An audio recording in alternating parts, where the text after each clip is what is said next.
once you start moving into leadership, you are no longer dabbling in as much craft.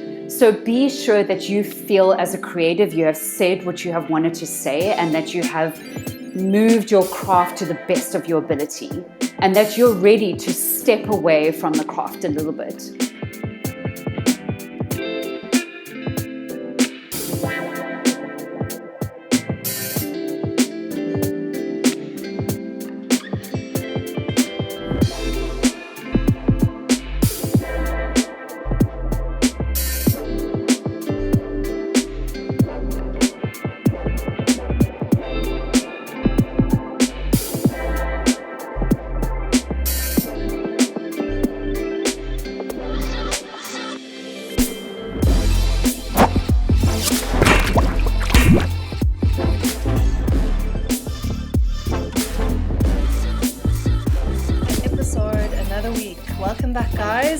This is the Edit Undo podcast, and today we are speaking to Lauren Coetzee. So, Lauren was actually my very first manager at my very first job at Ogilvy, Johannesburg. And I'm quite excited to speak to her because a lot's happened since then. But we are going to specifically chat about, firstly, how do you find a balance in environments such as agency and advertising? Then we're also going to deep dive a little bit into what it means to be a woman in the advertising space in South Africa, which we find is still a little bit more male dominated, and how to navigate that space and make the most of it. But before I give it all away, welcome Lauren. It's so nice to see your face again, and welcome to the show. No, well, thank you for having me. And I would first like to say, I think thank you to both of you for what you're doing in the industry. I think that what the conversations that you're having with people have been really important. And especially this topic. I think it's a little bit of a sensitive topic. Not many people are talking about it. So hopefully I won't bombard the conversation and I hope I give it justice. But thanks to both of you for what you're doing. I think it's really great and it's fun and it's inspiring. Yeah. And I agree with you. It can be a sensitive topic, but it's it's one the three of us can navigate as well. It's going to be interesting to also force ourselves to talk about it, to see what comes up from all our shared individual experiences and But maybe to get us started, can you give us a brief intro to, what your creative background's been up until now? Okay, perfect. So I would say, I'm probably going to give my age away, but it's over 15 years of a very interesting kind of creative journey. Started off in fashion design and makeup artistry, and then realized that I really still wanted to get into the whole design, especially editorial. So I had the opportunity to study overseas. So I got my degree in the United States. And I started working as an intern for a software company. And then started trying to navigate my space. And when I came back here, I realized how much I really wanted to get into that traditional design. So I worked for the most incredible stationery company, and we did all bespoke, letter pressing, very tangible, beautiful artwork. And then it was time to move. It was time to grow and see where I could go. And the design world was changing at that stage as well. Digital was becoming such a large and important component of design. So I had to hop onto that bandwagon, self-teach myself. And does that even make sense? Self-teach. Yeah. I had to navigate that space. And also because I was a little bit older than people in that trajectory and that journey. And went to a few different agencies, from very small bespoke agencies. And then, as you know, landed up at the Big O. And I think that was really the big start of what I find where I found myself as a designer and what I really wanted to do. And it also happened to be that I was helping and managing people and forming these really close bonds with people and helping other people in their journey. And from there, I transitioned over to Ogilvy Cape Town and managed the social digital department over there. And then, of course, as you know, that's when I realized that agency life couldn't do it anymore and started my own little studio. And now I'm back in, it's not your traditional agency, but it's sort of more of a different way of working. So now I'm the senior design director at Superside. And they don't classify, or we don't classify ourselves as an agency. We sort of this beautiful community of creators working on a global scale. And that's where I am now. So it's been like a long journey, but I think it's been fun. I've been able to meet the most incredible people along the way and learn so much, not only as a creative, but about myself sort of as an individual and a female in the creative industry. So it's been a ride. Yeah, that's amazing. So yeah. If you don't mind me asking, sorry, I just wanted to actually ask, because you sort of mentioned that you've been in pretty much three kinds of agencies, you know, during your internship time, your time at Ogilvy, and then running your own shop, and then Superside. What would you say is the biggest difference that you've experienced if you were speaking to somebody who is maybe kind of like looking to follow your sort of path or enter like the ad space, but isn't necessarily sure what kind of company to look at? I think that's really interesting. I think it has so many different facets of where that can go. When you're on your own, you truly are managing yourself. And it's a whole different mindset from when you're working in an agency. And the reason why I did make that move to go on my own is because I've been able to develop a lot of relationships, a lot of confidence in myself and my work, but also just feeling the sense of, in the agency world, it wasn't normal what we were doing. The hours we were working is not normal. And I felt that no matter how much pushback I could never, or sort of gave, I could never find that balance for myself or for the team that I was sort of working with, collaborating with and helping. So I think that if you're going to decide to go on your own, it's so important that you have those firm relationships and that you do have this sort of sense of who you are as a person, who you are as a creative, and sort of navigating that space. But if you feel that you kind of don't know what direction that you want to go, then I think it's definitely staying within that agency world. And it doesn't have to be a large agency. I formed beautiful relationships and did amazing work in very small bespoke agencies. But then you also have to understand that there's so many different dynamics and different opportunities that you can get from a larger agency compared to a smaller one, or even on your own. Yeah. I don't know if that's actually answered your question. No. I don't feel that it really has.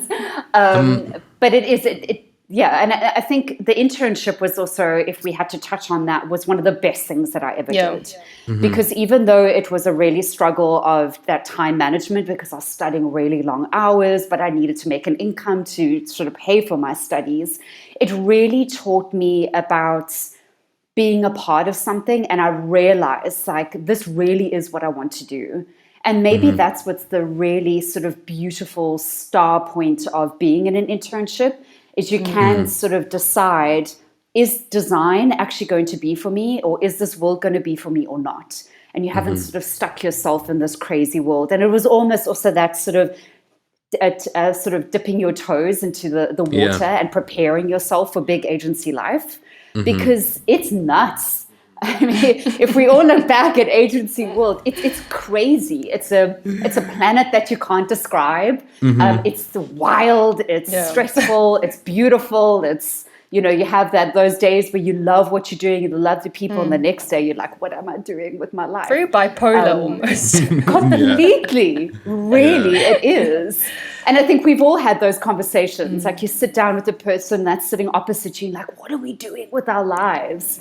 But then the next day you come back, you're like, look what we created. You know, it's like, it's amazing and it's beautiful. But I feel very lucky that I've been able to dabble in all of those sort of scenarios, but I feel that each one prepared myself for the next step. And if I'd never done the internship, I would never have been prepared to go into agency world. And if I never did agency world, I would never be prepared to go on my own.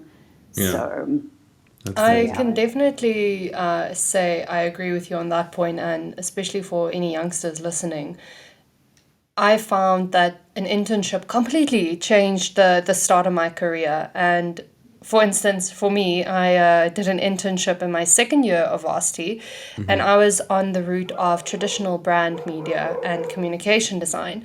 And I did an internship, and thankfully, the people at the agency I was interning at, Aqua Online, had no idea where I was supposed to go. So they kind of just threw me to the middle of the room table, which coincidentally was the interaction design team. And Wow. obviously, just dipping my toes into that experience after a month there, I then went back to varsity and said, okay, now that I've seen and done this thing that I've fallen in love with, there's no way I can just major in branding. And I then kind of stayed an extra year and changed majors or double major to really rather delve into interaction design. But just, yeah, I agree that internships can expose you to, firstly, which environments are most suitable to you. And then also just reaffirming to yourself what you want to be going into. Because I had interaction design, I think, as like a little elective for 8 weeks, but it wasn't enough. And it wasn't in the real world context to fall in love with that practice, to actually shift over to that side of the creative world. And I really love that you use those words like falling in love with what you're doing, because for myself, the internship solidified the fact that I loved branding and sort of logo and communication design. So for me, it was that stamp of approval that what you're doing, what you're studying and spending all that money in is really what you love. And ironically, the company that I did the internship through was a software company. And I also realized digital design for me at that stage, or app design, was not really what I wanted to do. So I was very happy and content with making all the fluffy branding items or the components of the software, but I knew I wasn't comfortable enough at that stage going into digital. And it really is. I think also a lot of people have this dream or this connotation of what a graphic designer or being a creative is. And if you have the opportunity to be an intern, you can really make sure that you are going to be passionate and fall in love. Yeah. You need a lot of passion and love for what you do in this industry. No matter how you dabble or what your journey is going to be, it needs a lot of love and dedication. It's not easy. So yeah, as you say, I just love those words, that an internship will help you make sure if you're going to fall in love with what you're going to do. And maybe that's for every industry, but I think especially for the creative industry. All right. I want to go back to one thing you said, which was the agency life can be absolutely nuts, to quote you. I didn't spend much time in agency. I was there I got 11 months of experience in advertising and agency before I decided it wasn't for me. Then you also have this massive cloud of, how would I say, assumptions of what agency and advertising is like. We have, the likes of the Mad Men series, which is kind of dictating or reaffirming again this idea of the agency environment, of the toxicity that comes with it. And I would want to hear your opinion, because you've like you've mentioned, you've had a lot more agency experience. Is it all bad, or what is this? You say it's nuts. Is that a good nut or a bad one? Is it roasted? Is it salted? Definitely 50-50, salted on the one side and very bland on the other side. And then the other side kind of has like little sprinkles on the top. I think it is. I think it's nuts in the sense of how everything just moves all the time and there's no stopping for anybody. But then there's this magnificent drive that comes with that you feel that you're part of something like really special, and that even though there's this crazy momentum, in the end there's going to be this outcome which everyone can sit back and be like, look what we have done. And we've done this together with blood, sweat, and tears. I would say if I look back on all the work I've done, like I was so proud, but then you always remember what went into that. And it's those late hours. It's those arguments with other creatives. It's those creators are not willing to budge. And you're like, could this have been different? How could the outcome have come out if we'd all just collaborated and we didn't have all our egos? And there's a lot of egos in agency. And, we've got the egos of the people who are sort of so stuck in their creative rut that they're not willing to sort of expand their minds of sort of these new fresh faces who have this whole different opinion. And that's what I really enjoyed, being a little bit older than everybody else in agency, because I had the privilege of communicating and being able to guide these beautiful young minds who had either only been in agency life for a very small period of time or just graduated and were coming in, but super, super talented. And I was able to learn so much from them. And that was also really important for me when I sort of guided for my journey through agency, was making sure that I wasn't going to be one of those older creatives with a big ego that no one could approach or no one could feel that they could share their own creative minds with. I think there is always good and bad to every scenario that you're going to be in, if you're in agency or you're going to be on your own. The good from agency is the budgets that you have, the support structure that you have, and all the different talent that comes together to create one thing. The bad is that we're still dealing with a world that hasn't really changed from their traditional sort of trajectory, that they haven't sort of adapted to the fact that things change. We're living in a world where everything is now digital. It works off algorithms. There's smarter ways of doing things. So you're still stuck in that you will be here at 8 o'clock and you'll probably only leave here 2 o'clock tomorrow morning. And that's what's expected of you. Yeah, I remember that. Yes. And, Steph and I, we've always had these conversations that I wanted to make sure that wasn't going to be the journey that I was going to take. And it was difficult. There was so much pushback. It was like, what do you mean you're not going to sit here until... And pressure. Yes, And it was, also that saying where you leave at 5 and it's like half day. You leave at half day.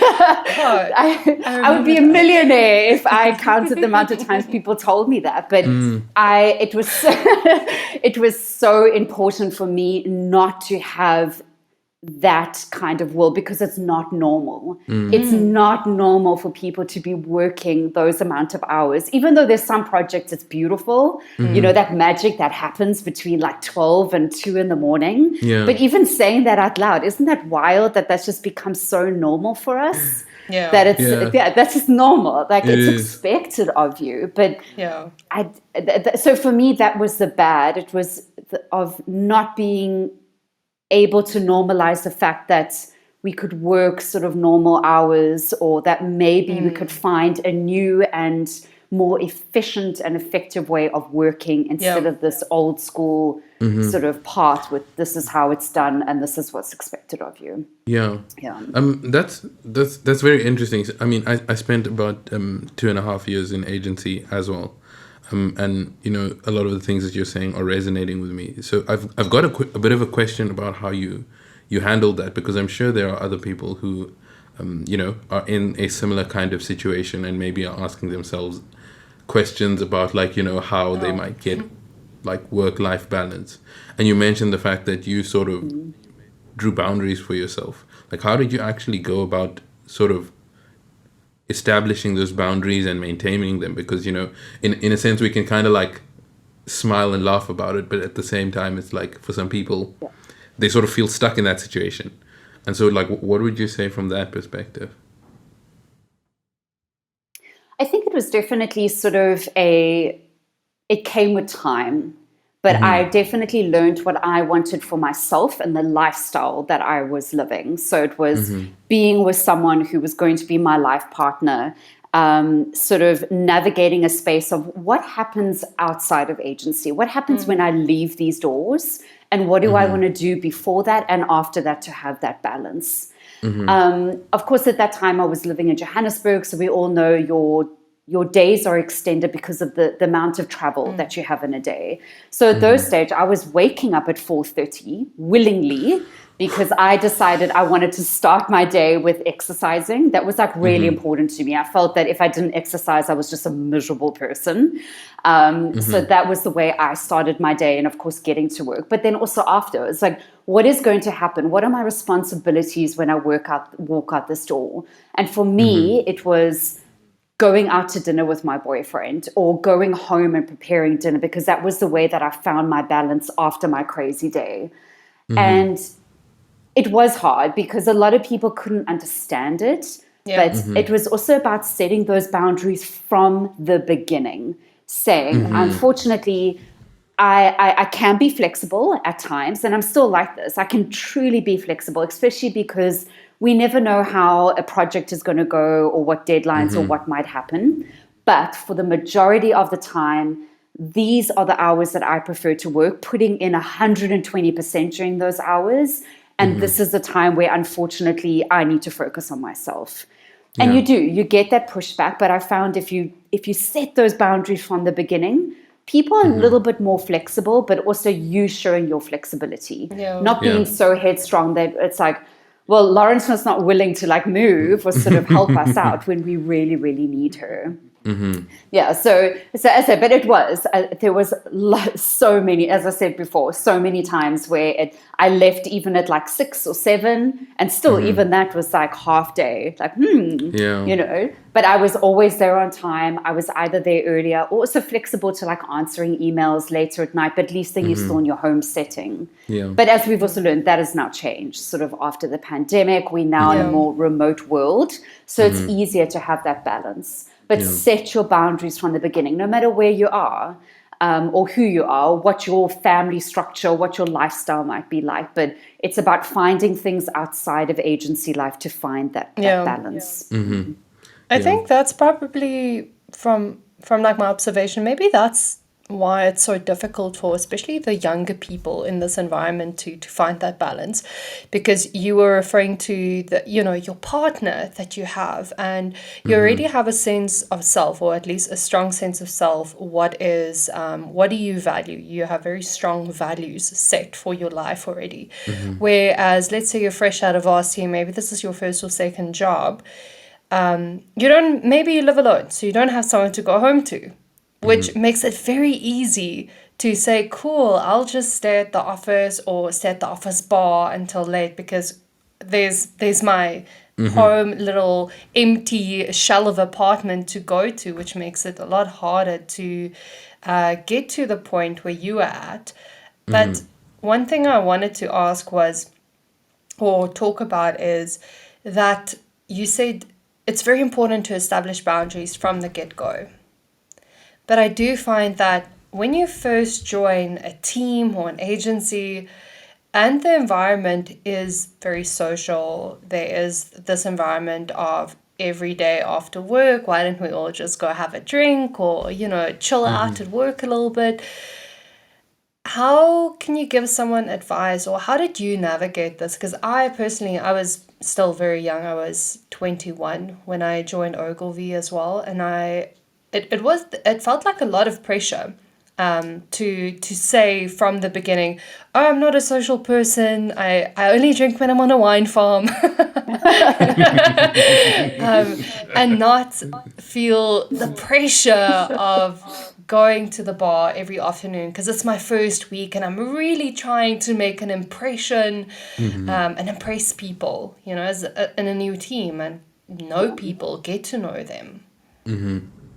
I think with that, it's so. Of course, when we worked and collaborated together at Ogilvy, I was of course studio manager and a senior designer. So I was navigating a group of people. And for me, what was really important is I still, as much as I respected those people, I needed that respect in return as well.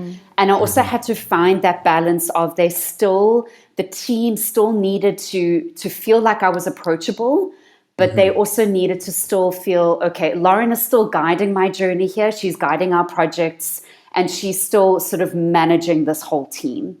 So for me, stepping over that of drinking and socializing with my team was going to break that kind of relationship. And I really didn't want to. My father actually was the one who always taught me, and he said, never get drunk in front of your colleagues, because he said that's where respect, no matter who the person is in the company, the respect is lost, because we do. Alcohol makes us a little bit more comfortable. We're going to say things that maybe we're going to regret the next day. And that was where I learned that. So I never, of course, I did form very close relationships with a lot of the people at Ogilvy, but all of that was done outside of the agency space. It was on weekends where we would be enjoying like a festival or something together, but also those people weren't a part of my team. So it was easier for me. Yeah. But you have to find that space which is going to help you socially. If work does become your social sort of connection, you also have to remember, is it then also breaking that respect? Will these people still have respect for me if I move up in the company and one day maybe I'm managing them as well, or sort of becoming a senior designer? Have I lost respect from people because of how I was acting when I was 21 years old? Or is it also a space where, because you may not be socially sort of inept, that you maybe feel that you would rather just go home, which is fine. And I am hoping that agency is changing that way, that it's not expected for you to stay there and have a couple of drinks and not have those boundaries. We also have to remember, like, mental health, sort of physical health, everything is so important to being able to be creative or sort of do your daily job. If you're breaking that and you're finding that that social aspect is actually hurting either your mental or your physical health, then you have to set those boundaries and you have to walk away from it. And I say it's very difficult because I haven't been in that traditional space now for 3 or 4 years. So I am hoping that there's a lot more respect for the people who decide that it's not good for them to be staying after work and socializing, and that they do want to have those boundaries.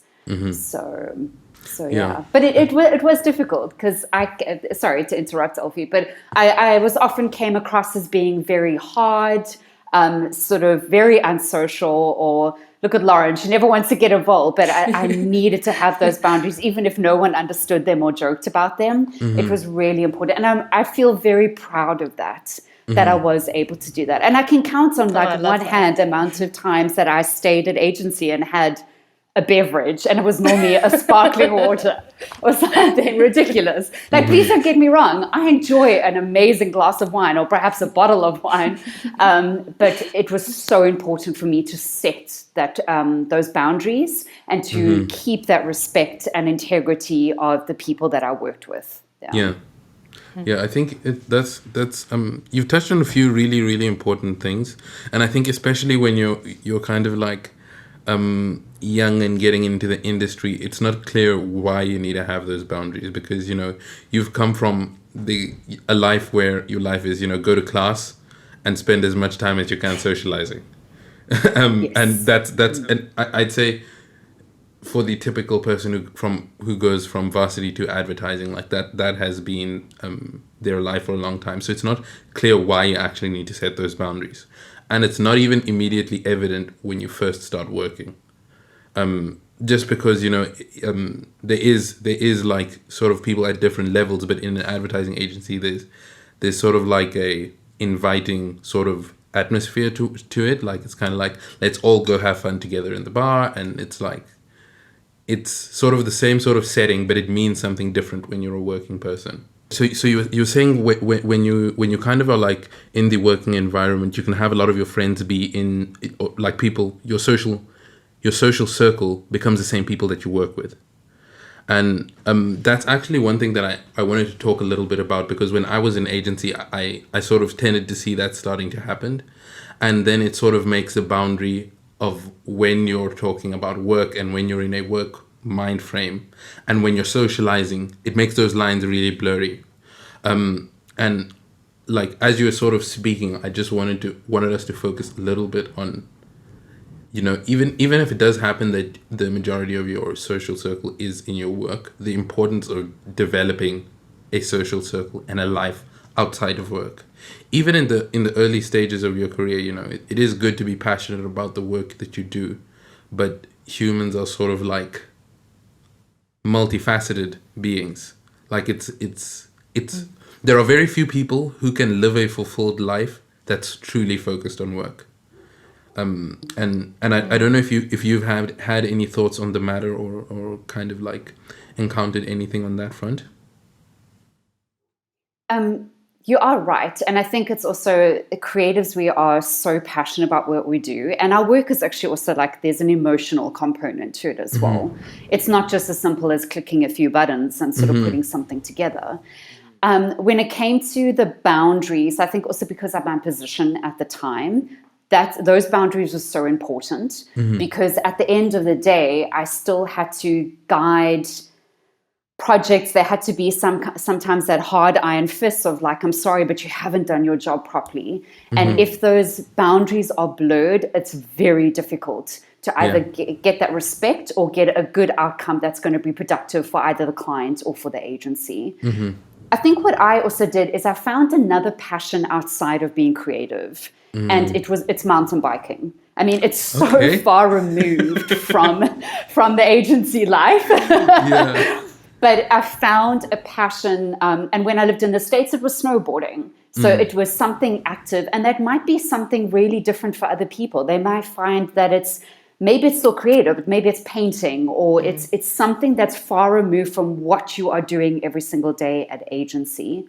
And also it goes back to the fact of if you are growing in an agency, you want to retain that respect from people. And that's what the boundaries are going to help sort of to navigate and to guide that. Of when I grow with these people and I sort of lead them in a different direction, will they still have respect for me 5-10 years down the line?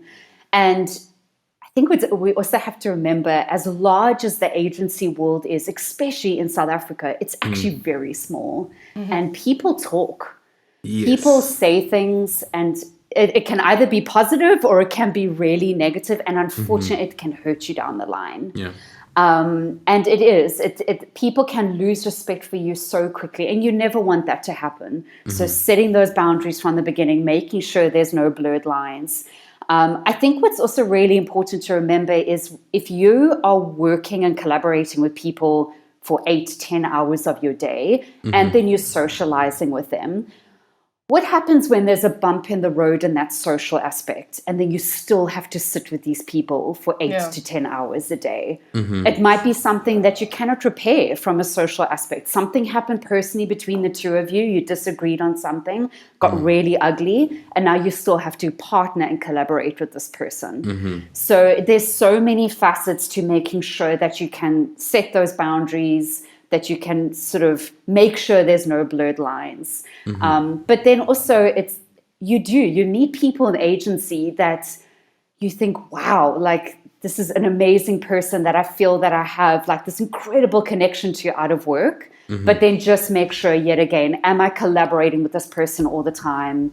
That's what's really hard, because I say I've made the most beautiful relationships, and I'm still friends with a lot of those people. But thankfully, I didn't have to partner with them every single day, and I could still walk out the door feeling that I had gained a friend, and I'd still retained that respect as well. It's hard. Creative people are magic, and it's hard not to connect with people. I want to pivot a little bit to the other topic we want to discuss, which is a little bit more sensitive around the creative space, specifically in South Africa, and what that landscape looks like with a male dominance lens, so to say. And I'll share a bit of my experience, which is still very limited, but I guess that's where my bias, or at least my opinion, comes from. So it's a little bit to sharing why it's informed.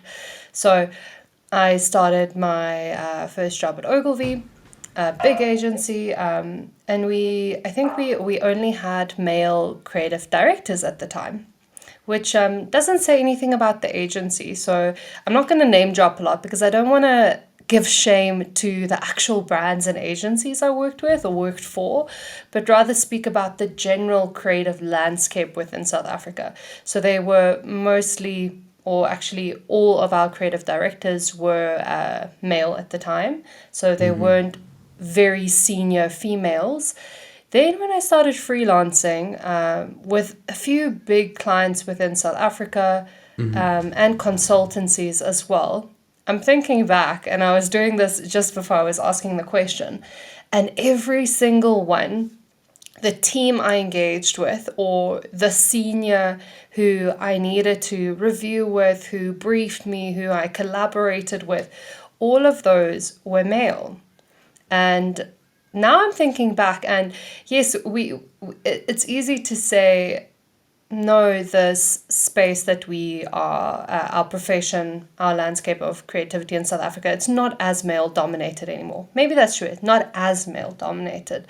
But I do still think just this funny exercise of me reflecting on my experience working with at least 10 different companies and brands, it is not a coincidence that not a single person I engaged with there was not a female creative. And I want to hear your experience as well, working in different agencies, small agencies, big agencies, to where you are now. Do you think that's true still? Has it changed, or what has your experience been? Well, as I say, yet again, I mean, my landscape of not being in the agency for the past couple of years is sort of, I hope that it has changed since I last got there. But yes, you are completely correct. My experiences were exactly the same. Every person that I was either reporting to or was sort of a leader or the person briefing me, majority of the time was going to be male. And that's where I started seeing that I was one of the very few females sitting at a table in a managerial or sort of senior position. And it was very troubling for me because I found that my opinion didn't matter, or when I did share my opinion, it was like, there, Lauren goes again, or it wasn't respected as much as if one of the male counterparts were sort of saying the same thing, even if we were on the same seniority. That I found really, really interesting. I think what was really profound for me was how people thought I got there. And you can use your imagination to what was suggested as to how I got to my senior positions. And that was very difficult because I was like, wow, I have worked so hard to get here. I've taken every opportunity that I could. And you're insinuating that I've had to do something sort of unfavorable in order to get here. And I say, please use your imagination because everything has kind of been thrown at me. And I think it was really interesting is I was listening to a podcast with Amy Fuller, and she was talking about her journey of being a comedian in a very male-dominated world and how she got there and how there was one point in her career where, of course, she was being recognized. There was award nominations, and someone said to you, can you believe that, like, you're seeing your face on a billboard? And for her, it was like, yes, I can believe that this is where I've got, because I've worked damn hard to get here. So yes, like, it's been a really rough road, and I'm really proud of what I've done. And that was also always like, wow, Lauren, like, how did you get here? Like, gosh, can you believe it? And I wish also at that time I said, yes, I can believe that I'm here because I spent so much time navigating my journey here. But also I found myself, and Steph, you and I also discussed this, is I started becoming and having this sense of I had to almost become one of the guys. So I am very lucky. I have beautiful, strong relationships with a lot of male figures in my life. And I was really able to form sort of good professional relationships with males. But there was still this underlying factor of you're still a female in my world. And I don't know if I can sort of help you navigate this space. And that was really, really difficult. And I found myself changing my appearance a little bit in a more masculine way. I had very short hair. Maybe. I think it probably was subconsciously, but I started wearing like heavily tailored clothing.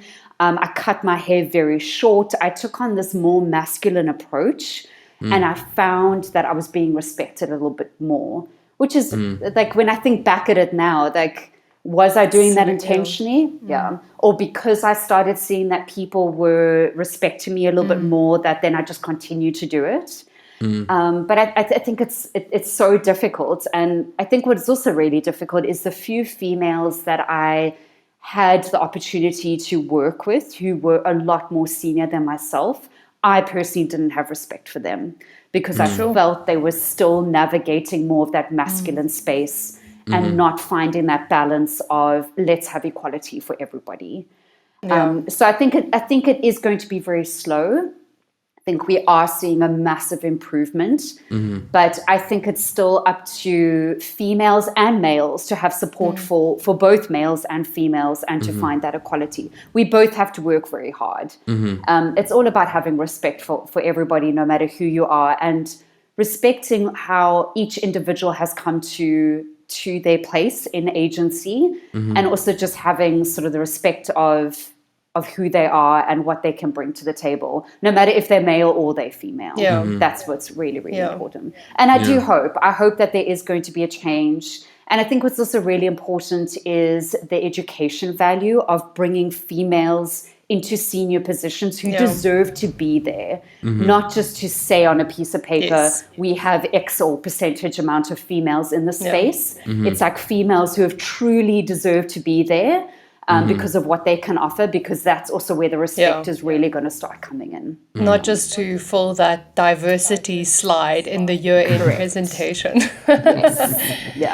Before I share more of my opinions, I would really want to hear a little bit from Alfie, because he's the only male in the room, and you know, we have different experiences in the world. So Alfie, go ahead. What's your experience been? Speaking on behalf of all men in the world, no, I'm kidding. You know, it's an interesting thing because I think my journey has been I guess a less than typical one. So it's always a little bit difficult for me to really compare what I've experienced to, I guess, the next person. But I think for me, one of the things that I have realized, and it was a difference especially between being in advertising versus eventually moving to the bank. And in a sense, this speaks towards males versus females, but also other sort of dimensions of diversity. One of the things that I found in advertising is it was very like monolithic in the sense of like you'd have one sort of dominating or majority figure, whether it's gender, whether it's race, whether it's like even just a certain type of person, and they sort of are the majority, and then kind of like there are a few people who are kind of like minority groups here and there in each kind of company, whether it's, you know, like a bunch of men and then like one or two ladies, or it's a bunch of Afrikaans guys and then like one or two from another culture. And then when I moved to the bank, that was the first time that I actually saw diversity at scale. Like you'll have women in top senior positions. You have older people at the same level as me who are like double my age. You've got like you know, people from completely different upbringings, and it's so crazy to see. But then at the same time, it also makes me think like, even though the agencies are not in a good place, it's a more complicated problem than it looks like. And you know, Lauren, when you were speaking specifically about how we need to let the people who deserve the opportunities get those opportunities, I think that identifying the ones that deserve the opportunity is the part that's maybe harder than we might let on, because you know, we've got this idea of what it might look like when everything is great, and we've got people of all sort of races, genders, and backgrounds in leadership positions. Like, it's a great place to be, but the road getting there for me is what's not completely clear. And I think one of the reasons that I say that, it sort of came up in our previous discussion with Inez.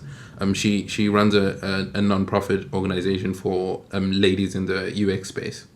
And one of the things we found is, like, you know, when you need to sort of set regulations, for example, about how relating to gender, when you're in a big company, all the decisions that you make have got huge ripple effects.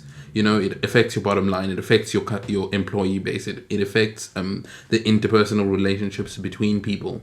And so you're in such a sort of like conservative mindset when you need to essentially establish regulation at that sort of scale. But then in situations like this, in this conversation that we're having in sort of environments that Inez has sort of put together, those are sort of the places where we have the opportunity to learn how to make things better without high risk.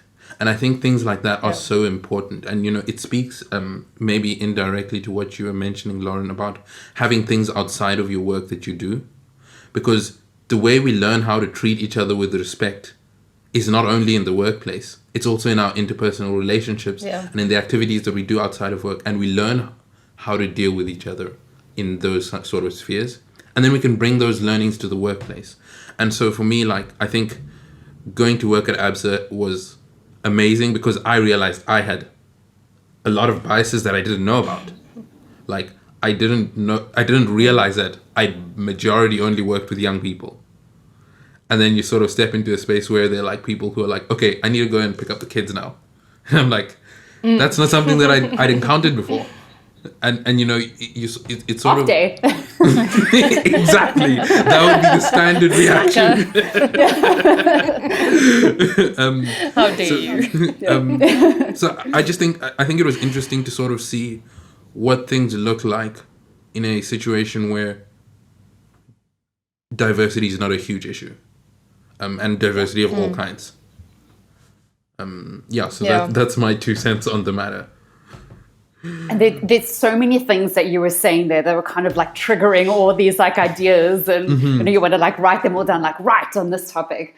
It is, and I think why should we be living in a world like where we are now, where we don't have that diversity, being either gender, race, age? It's so important. And it's just so sad that you had to transition from the agency world into something a little bit more corporate or a completely different industry to realize that, or to actually see that it's actually happening. And I think what's really important is, especially if we have to hone in on the topic of the females in sort of, and especially maybe also older females being in a space, if you have a voice, make sure that you don't feel that it's being stunted in the place that you are, but also make sure that if you have a voice, it's with reason and it's with a lot of purpose. I think often we find that there's people who really want to make changes, but they don't have solutions. There's no purpose to what they're saying. So of course, then they're not going to be moving up. So especially as a female, if you're going to talk loud and proud, but make sure you're saying it with a purpose and that you're having some kind of solution that's coming with it. I also found that was really like what I had to try and navigate is take those 2 minutes to really think about what I'm about to say, to make sure that as soon as it comes out, it's eloquent, it's strong, it's bold, and it's confident. I think that's what's really, really important. But I really do hope that these kind of conversations are going to start and they're going to be happening more often, and making sure that everybody who deserves opportunity, no matter what industry they are, but specifically for females, that they're being put there in the right place. That's what's really, really important. I really like that advice. It's really tangible. It's something someone can really put into practice. One thing I still wanted to ask you, especially as a very senior creative now, and having gone through that transformation, so to say, of, establishing yourself as a female leader, but also finding the balance of not changing your authentic self into becoming a male leader, but embracing some parts of you as a female leader. And just hearing, as someone that has a team and managing a team, how do you treat the males and females the same in your team? How do you navigate that space? Do they also treat you differently, your male inferiors, so to say, versus the female ones? Or what has your experience been? I think, gosh, it's a little bit of a tricky one, but no, I do not think that I treat sort of my male and female team completely differently. I feel that I've always had the same approach. I think what I do have as a female is a little bit more of that sensitivity or that understanding. So life happens, things happen. So I feel that I have more of that sort of like nurturing nature to be like, don't worry. However, these are sort of the boundaries that we need to follow in this situation, but I completely understand. And how can I help you as a professional in the most professional way? I know, and I don't know who ever said this, but I once heard someone sort of quote a saying of, always be the leader that you wanted your leaders to be. So we always think of like those people who mentored us along the way. Yeah. And I was very lucky. I had the most incredible mentor when I was studying in the States. His name is Steve Huff, and he led the creative department at Virginia Western. And he, to me, was that leader that I am so grateful that I have, but I've always kept in the back of my mind of what would Steve say, like in this situation? What would he do in this situation? And I think it really is about having this understanding that we are still people in a very stressful world. And how can I help this person from in a personal way, but also in the most professional way possible? I have found, though, that it was quite interesting, especially when I was working in agency, that the men in my team kind of, especially when it came to those personal conversations, I didn't feel that they could approach me, even though I knew that I was, or hoped that I was, a really approachable person. I found that the men or the males sort of, gosh, now I've lost my train of thought. No worries. I found that they didn't want to approach me or it wasn't as easy as sort of the females in my team did.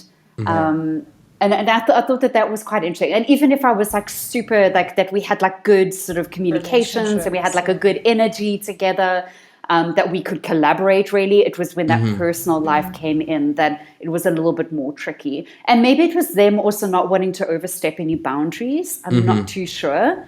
Maybe that was like something subconsciously from them that they thought, if I went to Lauren with like this personal issue, like, am I overstepping this like personal boundary? But right now, especially at Superside, I'm finding that we have such this beautiful balance. And maybe it's also because everything is remote. You're not sort of sitting in person. So if people feel it's a little bit more easier to gravitate or to sort of open up about issues. But I feel at the moment I have this beautiful balance because my team currently is 50. It's a beautiful 50-50 split. Wow. And I find that both parties, no matter male or female, can really approach me with any issues that they have. That's amazing. So yeah, maybe it is just this remote nature, but I think it's also got a lot to do with the energy and sort of the motivation that Superside has created in their community, because that's what we call ourselves. We in this community. And that's what it definitely feels like. And maybe that is helping people to feel that it's a people business instead of just like a hardcore agency where I don't feel I can have those personal relationships with my leaders. I don't know if I answered your question. I'm trying to think that if I did or if I didn't. So I'm sorry if I didn't. I think it was informative either way. So I had a bit of a question for you, because so one of the things that I think maybe it's a question that's yet unanswered in the professional landscape, but you know, as you were sort of mentioning the fact that previously some of the men that were sort of in your environment felt a little bit uncomfortable approaching you in some aspects. And, you know, when I'm thinking about it with myself personally, I can kind of understand it. And I don't think in a sense it's necessarily about you specifically.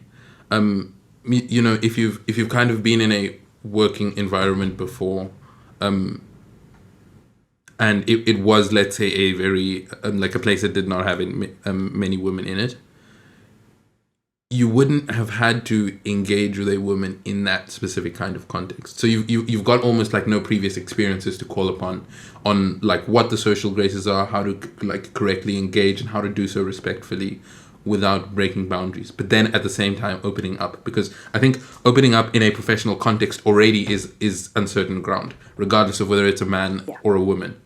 And then, you know, when you add another layer of complexity to it, it's like another area of uncertainty. And so I think generally as a society, I don't think we've completely figured out what it looks like for men and women to be working together at the same level across all the levels of seniority and capability. I think there are still almost like social norms that we need to develop so that we can effectively work together. And sort of, I guess, a little bit on a bit of a parallel point, something that you mentioned earlier about having like a really good mentor in your journey. Did you have any people that you were sort of able to model yourself against that were like women in leadership? And I guess I'm asking the question because I'm assuming that it's a sort of different experience when you've got somebody to sort of model your behavior after and kind of like use as your blueprint versus when you're kind of just going out into the unknown yourself. So what is your experience like?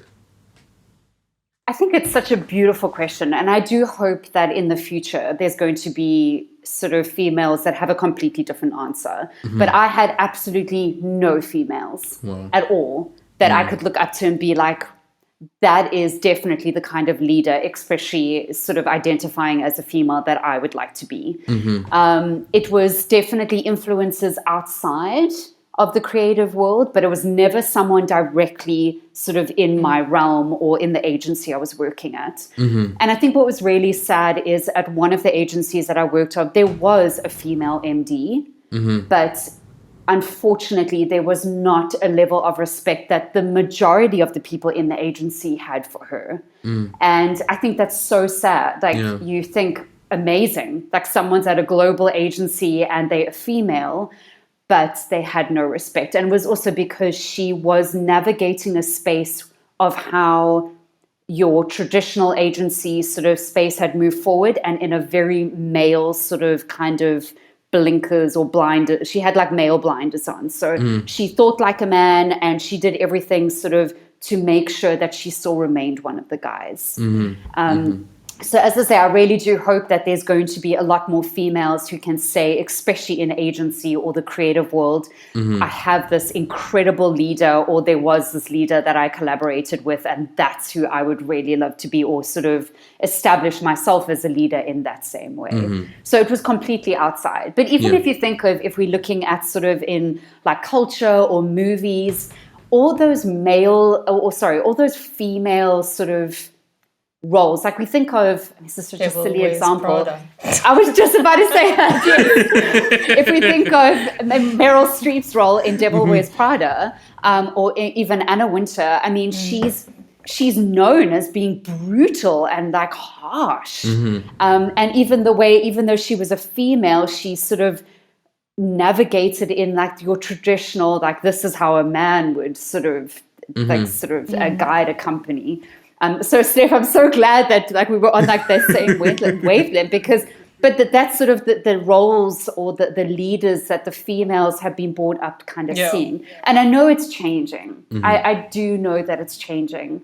And I know that also, and Alfie, you said like sort of how do we approach the space with grace? I think that's a really beautiful way of putting it. Because also now we're in a world where female and male is not going to become a thing anymore. I mean, we have a beautiful opportunity where people can truly identify as to how they want to identify as. And that's what's going to be really important, is navigating spaces where people, no matter who they identify as, have a voice, they have a platform, and they have the same opportunity and respect as everybody. And that is going to be a very slow moving kind of environment or sort of a road. But I do hope that everybody has the tools, or that especially your larger corporations or agencies can help guide and navigate that path in the right way. And respect always comes up. It's respecting people for what they can do and what they can offer in the space that they're working in. So yeah. Yeah, that's amazing. I definitely also agree. Things are changing. I mean, us speaking to you as a female senior leader in the creative space is just proof. And I know you are a good leader because you were one of my first managers, and I have enormous respect for you, and I look up to you so much. So I'm really just happy we had the chance to speak to you. But thank you from my side. No. So thank you. And as I said, let's just hope that. Sorry. Sorry, I actually had one more question. This changes. So I do know we're sort of heading into the closing stages of this, but I had one more question. I think it's really important, and it's sort of on the strain of that the mentorship topic we were talking about earlier. You mentioned the fact that you didn't have many people that you could sort of model yourself after. So what might you say to somebody who's sort of like, they've been in the design space for a while and they've kind of established themselves from a craft perspective, but they're looking to sort of take that next step to actually become a manager or a leader in some or other fashion? What would you sort of say to them in how to actually navigate that process? Either tips that you think would be helpful, or lessons that you learned along the way? Gosh, a lot of pressure on this one.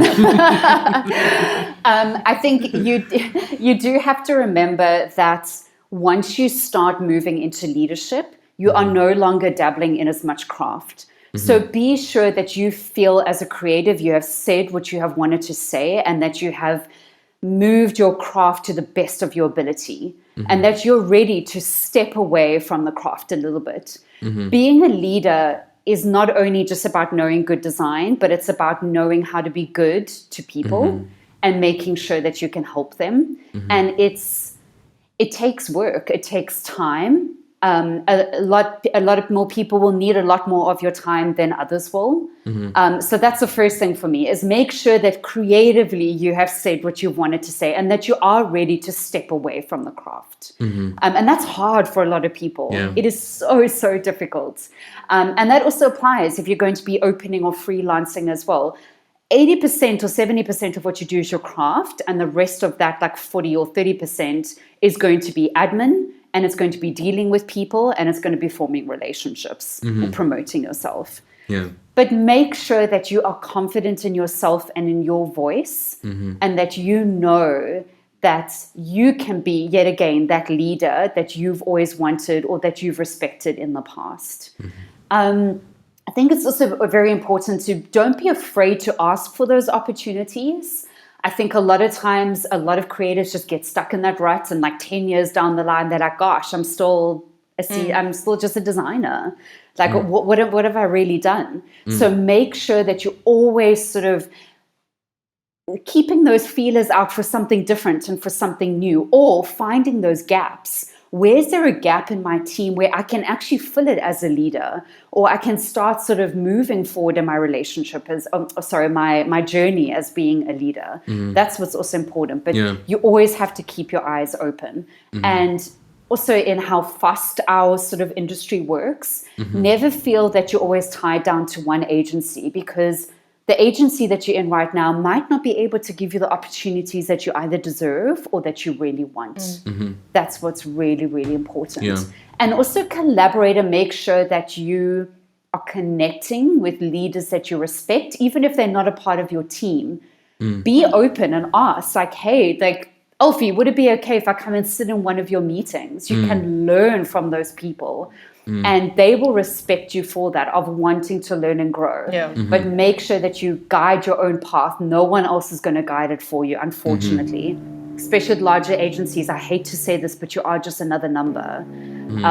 So you do have to sort of make sure that you're your own number one, and that you're the one who has your own voice. Nice. Yeah, I think that's really, really important. And I think we do. We also, you have to get part of the imposter syndrome it's so much part of our like creative sort of mindset. And some days you don't have it. A lot of days you do, but make sure that you always believe firmly that you deserve to be where you are, especially if you've worked really hard. But you have to navigate your own path and you have to make it for yourself. Yeah. And have a voice, have a strong one. That's amazing. Even if you're like really nervous inside, make sure that you really are confident in what you want to do and where you want to go. Yeah. That's really great advice, and I think also a fantastic place for us to close the discussion. As Stephanie has already sort of mentioned, Lauren, it's been an absolute pleasure having you on the show with us. And thank you so much. Yet again, it's an important conversation, and I really do hope that the conversation will change sooner than later. But yeah. Definitely. So, thank you. Maybe before Lauren. we let everyone go, Lauren, can you just let people know where they can find you? Is there anywhere that you'd like to be contacted, or anywhere that you maybe share some of your thoughts and musings? So you can actually find me through my little studio. It is Soap and Stone. So that sort of you can find on Facebook, website, Instagram, and then of course there's also a lot of movement always within Superside. So you can probably find something that I'm doing or saying or sharing sort of on their platforms as well. Amazing. So yeah. Nice. Thank you so much. Thank you. Have a great day, everyone. Thanks so much. And thanks everyone for listening. See you next week. Bye.